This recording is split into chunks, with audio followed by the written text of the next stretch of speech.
¿Cómo están ustedes? Es un placer volver a encontrarnos por este medio. La Biblia que nosotros hablamos y predicamos y enseñamos se divide en dos partes: el Antiguo Testamento o Antiguo Pacto y el Nuevo Testamento o Nuevo Pacto. El Nuevo Testamento, que es la palabra revelada para nosotros los creyentes, tiene un modelo que se divide en los evangelios que hablan sobre Jesús, y yo incluso le agregaría un libro más, que es el libro de Hechos de los Apóstoles, porque para mí es el Evangelio del Espíritu Santo. Y a partir de allí vienen las cartas, las epístolas, escritas en su gran mayoría por el apóstol Pablo. Tenemos también las de Juan, las de Pedro, tenemos las de Santiago, las de Judas, hasta el Apocalipsis, que es la revelación de Juan en la isla de Patmos. Las cartas de Pablo tienen un modelo. Sus cartas escritas en el curso de la historia comienzan explicando la doctrina cristiana y luego exhorta al deber. Este modelo nos recuerda que la doctrina y el deber van juntos en la vida cristiana.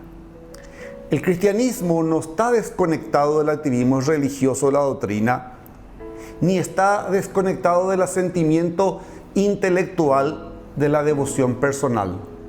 El cristianismo une la creencia con el comportamiento, porque ser discípulo de Cristo es pensar y actuar bíblicamente.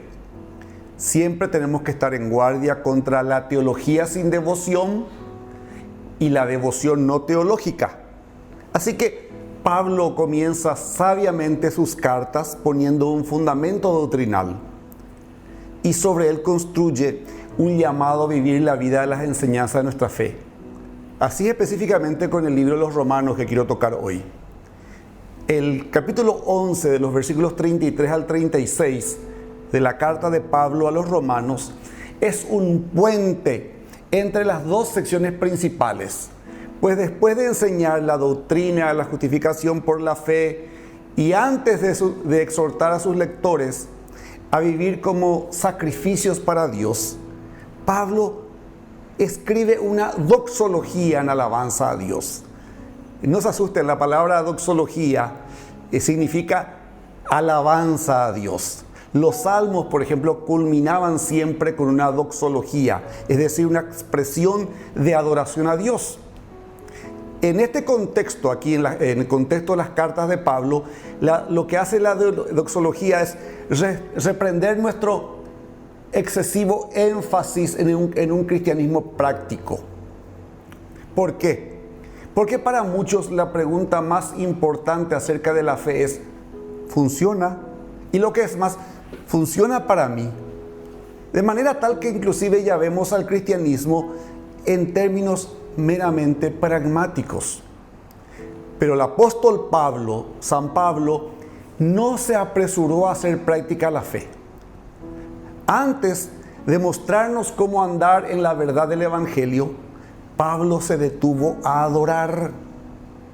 Y al hacerlo, nos enseñó que la sana doctrina comienza y termina con la adoración a Dios.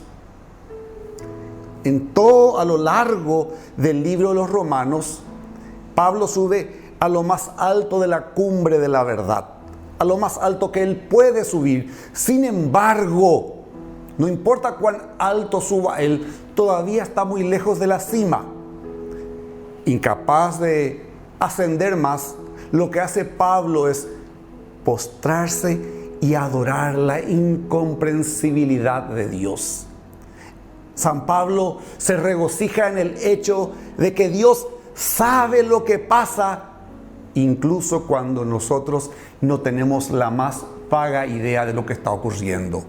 Vamos a la carta del apóstol Pablo a los Romanos, capítulo 11, versículos 33 al 36, que dice: «Oh, profundidad de las riquezas, de la sabiduría y del conocimiento de Dios!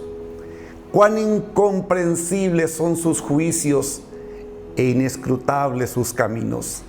Porque ¿quién entendió la mente del Señor? ¿O quién llegó a ser su consejero? ¿O quién le ha dado a él el primero para que sea recompensado por Él, porque de Él y por medio de Él y para Él son todas las cosas. A Él sea la gloria por los siglos. Amén. Esta es una perspectiva centrada en el Dios de la vida y el ministerio. Hay momentos que los designios de la providencia son misteriosos. Es cuando la vida no tiene sentido, y creo que a todos nos ocurrió con esta pandemia. Nos sacó de nuestro andar, nos sacó de nuestra zona de confort. De repente lo que nos daba seguridad se esfumó y te ves obligado a vivir con preguntas sin respuestas. No sabes lo que Dios está haciendo en tu vida, pero el apóstol Pablo te dice que Dios sigue siendo digno de ser alabado, porque Él sí sabe lo que está haciendo, aun cuando nosotros no lo sabemos. Entonces, ¿cómo debemos responder a la maravillosa verdad que Dios sí sabe lo que está haciendo?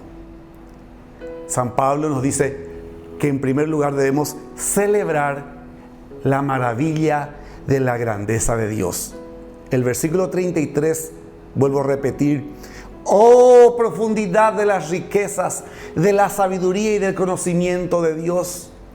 Cuán incomprensibles son sus juicios e inescrutables sus caminos. Otra versión dice: cuán insondables son sus juicios.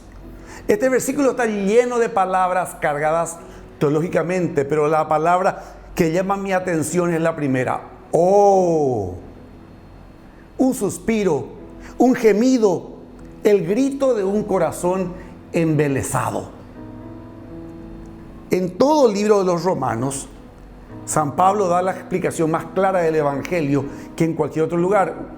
El teólogo A.T. Robertson escribe y dice: el argumento de Pablo en cuanto a la gracia electiva y la bondad de Dios lo ha llevado a las alturas, y ahora se detiene al borde del precipicio mientras contempla la sabiduría y el conocimiento de Dios, plenamente consciente de su incapacidad para sanar el fondo con la caída de la razón y las palabras humanas.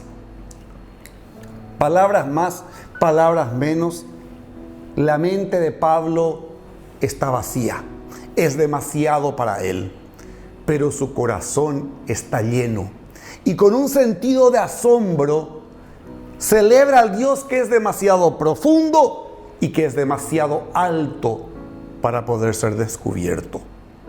Y en primer lugar, Dios es demasiado profundo para que lo descubras.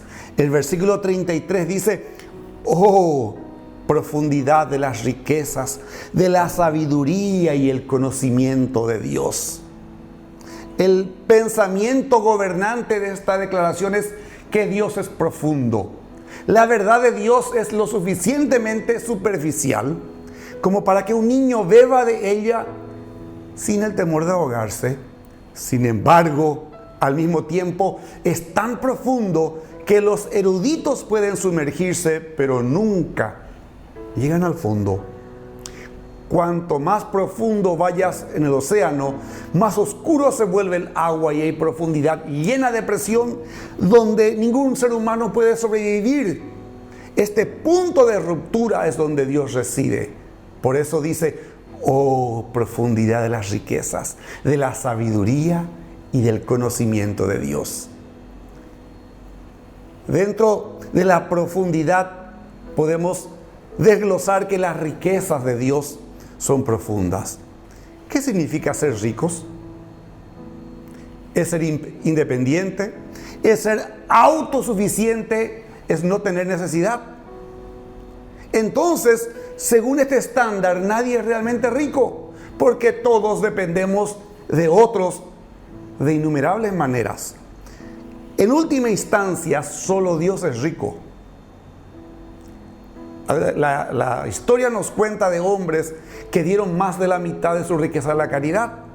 Hoy tenemos el caso de Bill Gates, que dispuso que de su fortuna fuese el 90% o más para la investigación, para el área de salud. Donaron, y es más, consiguió que otros billonarios donen sus riquezas para la filantropía. Es impresionante hasta que consideras que todas las riquezas de Dios se usan en beneficio de los demás. Romanos 4:24 dice: ¿o menosprecias las riquezas de su bondad, paciencia y magnanimidad, ignorando que la bondad de Dios te guía al arrepentimiento? Romanos 9:22-24 dice: ¿y qué hay si Dios, queriendo mostrar su ira y dar a conocer su poder, soportó con mucha paciencia los vasos de ira que han sido preparados para destrucción? ¿Y qué hay si Él hizo esto para dar a conocer las riquezas de su gloria sobre los vasos de misericordia que había preparado de antemano para gloria, a los cuales también ha llamado, esto es, a nosotros, no solo de entre los judíos, sino también de entre los gentiles? Romanos 10:2-13 dice: porque no hay distinción entre judío y griego, pues el mismo que es Señor de todos es rico para todos los que le invocan, porque todo aquel que invoque el nombre del Señor será salvo. No hay necesidad de vivir en pecado, en culpa, en preocupación, en duda, en miedo. Filipenses 4:19 dice: mi Dios pues suplirá toda necesidad de ustedes conforme a sus riquezas en gloria en Cristo Jesús. La sabiduría de Dios es profunda. La sabiduría se entiende mejor en relación con el conocimiento. El conocimiento es lo que sabes. La educación hebrea habla de tres pliegos. Primero está el conocimiento, lo cognitivo, lo que aprendes. Después viene la revelación o el entendimiento, el entender lo que aprendiste. Y finalmente viene la sabiduría, es qué hacer con lo que sabes. Es la correcta implementación del conocimiento. En las Sagradas Escrituras, la sabiduría es espiritual, no es intelectual, es la bondad moral. Ser prudentes es perseguir el fin apropiado por los medios apropiados. ¿Y cómo se llega a ser sabio?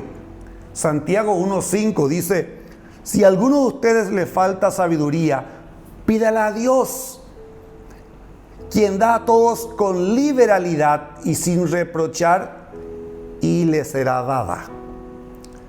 La verdadera sabiduría proviene de Dios, quien siempre logra el fin apropiado a través de los medios apropiados. ¿Quieres pruebas? Corre a la cruz. Mírala a Jesús. Y la primera carta de Pablo a los Corintios dice en el capítulo 1, versículos 20 al 21: ¿dónde está el sabio? ¿Dónde el escriba? ¿Dónde el disputador de esta edad presente? ¿No es cierto que Dios ha transformado en locura la sabiduría de este mundo? Puesto que en la sabiduría de Dios el mundo no ha conocido a Dios mediante la sabiduría, a Dios le pareció bien salvar a los creyentes por la locura de la predicación. O sea, la cruz de Jesús es la sabiduría de Dios en operación. La primera carta de Pablo a los Corintios, capítulo 1, versículos 22 al 25 dice: porque los judíos piden señales, los griegos buscan sabiduría, pero nosotros predicamos a Cristo crucificado, para los judíos tropezadero y para los gentiles locura, pero para los llamados, tanto judíos como griegos, Cristo es el poder de Dios y la sabiduría de Dios, porque lo necio de Dios es más sabio que los hombres, y lo débil de Dios es más fuerte que los hombres. El conocimiento de Dios es profundo. Hagamos estas preguntas sobre Dios. ¿Qué sabe Dios? Dios es omnisciente. Dios sabe todas las cosas. No hay nada que no haga Dios. Dios sabe las cosas conocidas, desconocidas y conocibles. Dios sabe todas las cosas pasadas, presentes y futuras. Dios sabe todas las cosas reales, potenciales y teóricas. Dios conoce todas las cosas en el cielo, en la tierra y debajo de la tierra. La otra pregunta: ¿cuándo lo supo Dios? El conocimiento perfecto de Dios es eterno. Él nunca aprendió nada. En el pasado de la eternidad ya Dios sabía todas las cosas. Y cuando se consuma este hipo de la eternidad llamado tiempo, Dios no sabrá una cosa en el futuro de la eternidad que no conocía ya en el pasado de la eternidad. El siguiente punto es que Dios es demasiado alto para que lo descubras. El versículo 33 dice: oh profundidad de las riquezas, de la sabiduría y del conocimiento de Dios. Cuán insondables o incomprensibles son sus juicios e inescrutables sus caminos. Esta exclamación declara que el Dios, que es infinitamente profundo, es trascendentemente alto. Isaías capítulo 55, 8 al 9 dice: porque mis pensamientos no son sus pensamientos, ni sus caminos son mis caminos, dice el Señor. Como son más altos los cielos que la tierra, así mis caminos son más altos que sus caminos, y mis pensamientos más altos que sus pensamientos. Dios es demasiado alto para que lo descubramos. Sus juicios son insondables. Sentencia es un término judicial que a menudo se utiliza para referirse a la condenación y al castigo del pecado, de la falta. Sin embargo, el contexto aquí habla de los juicios de Dios en un sentido más amplio. Se refiere a los decretos o decisiones de Dios. En el mundo antiguo, el gobernante también era el juez. Así es con Dios. Y sus juicios son insondables. Isaías 40:28 dice: ¿no lo has sabido? ¿No has oído que el Señor es el Dios eterno que creó los confines de la tierra? No se cansa ni se fatiga, y su entendimiento es insondable. No sabemos lo que Dios está haciendo cuando una persona pareciera ser castigada por Dios. En una ocasión, nos relatan los evangelios que Jesús y sus discípulos pasaron cerca de un hombre que había nacido ciego. Y los discípulos asumieron que estaba ciego por algún pecado. Jesús les dijo: no es que éste pecó, ni tampoco sus padres. Al contrario, fue para que las obras de Dios se manifestaran en él. San Juan 9:3. No sabemos lo que Dios está haciendo cuando una persona parece ser castigada por Dios. Y no sabemos lo que Dios está haciendo cuando una persona parece ser bendecida por Dios. No hay razón para que estemos celosos porque otros experimentan favor. Y no hay lugar para el orgullo cuando experimentamos el favor. ¿Por qué? Porque los juicios de Dios son insondables. También los caminos de Dios son inescrutables. Los juicios se refieren a los decretos de Dios. Los caminos se refieren a la actividad de Dios. Vuelvo a repetir. Los caminos insondables se refieren a la actividad de Dios. Los caminos de Dios son el camino o el camino que recorre para cumplir sus juicios, su actividad. Y son inescrutables. ¿Qué significa? Que no puede rastrearse o buscar una huella. Son insondables. Salmo 77:19 dice: tu camino estaba en el mar y tu sendero en las caudalosas aguas, pero tus huellas nadie las pudo conocer. Este es nuestro Dios. Dios es real. Dios está vivo. Dios se está moviendo. Dios va a algún lado. Dios siempre llega a su destino, pero Dios no deja huellas mientras viaja. Dios no deja huellas mientras opera. Dios no deja evidencias de ADN para que los rastrees, porque sus caminos son inescrutables. El salmista, capítulo 103, verso 7 dice: sus caminos dio a conocer a Moisés y a los hijos de Israel sus obras.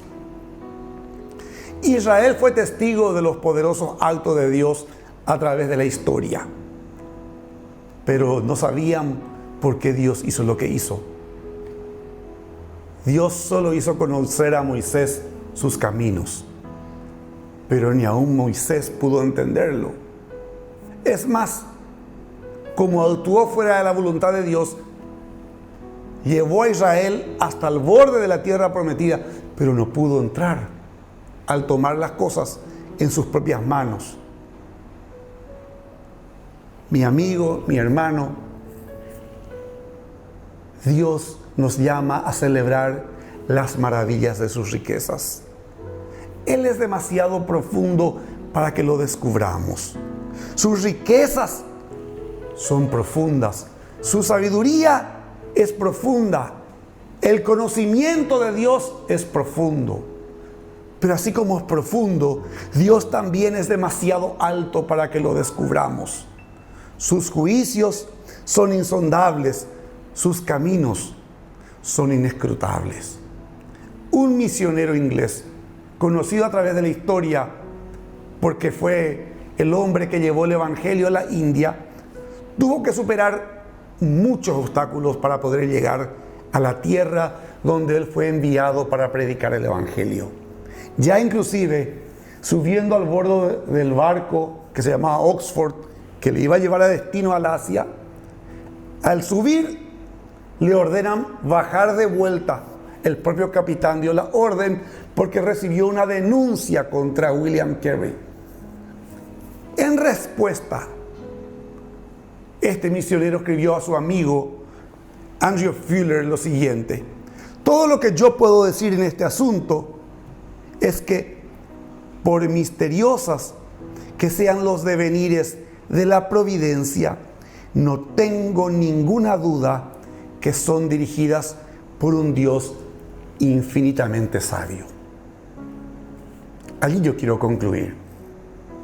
Voy a tomar el siguiente domingo para volver a hablar sobre la segunda parte de este hermoso pasaje, pero no sin antes llamarnos a una reflexión. ¿Creemos que Dios está en control de la historia? ¿Creemos que Dios es todopoderoso? En medio de la incertidumbre del tiempo en que vivimos, podemos detenernos a celebrar la maravilla de su grandeza. Podemos reconocer que Él es demasiado profundo para descubrirle, que sus riquezas, su sabiduría y su conocimiento son profundos, que Él es demasiado alto para que lo descubramos, que sus juicios son insondables e inescrutables sus caminos. Si yo puedo entender esa verdad, yo puedo descansar y decir: yo no entiendo lo que está ocurriendo, pero sé una cosa: Él todavía reina. Él todavía está sentado en su trono. Él es el Señor de toda su creación. Y ante esa revelación me humillo y reconozco que solo Él es Dios. Solo Él es digno de recibir toda la honra, la gloria y la alabanza. Y en su voluntad perfecta descanso. Yo te invito a que en este momento, allí donde estás, dobles tu cabeza, inclines tu rostro y ores conmigo esta oración. Señor Jesús, gracias por tu maravillosa obra en la cruz. Gracias porque por tu intermedio yo tengo acceso al trono de la gracia para hallar el socorro oportuno.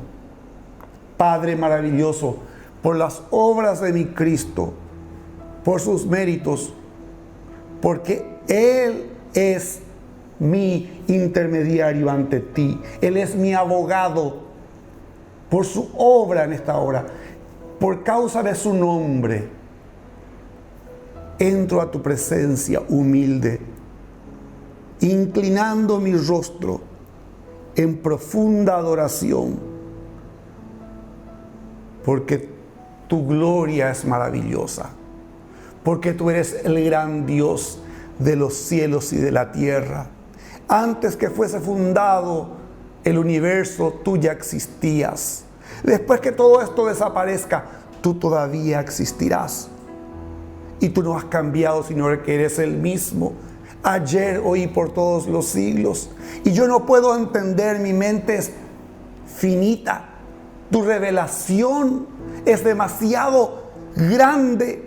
El conocerte es mucho para mí. Entonces, en esta jornada lo que hago es inclinarme ante ti y reconocer que solo tú eres Dios.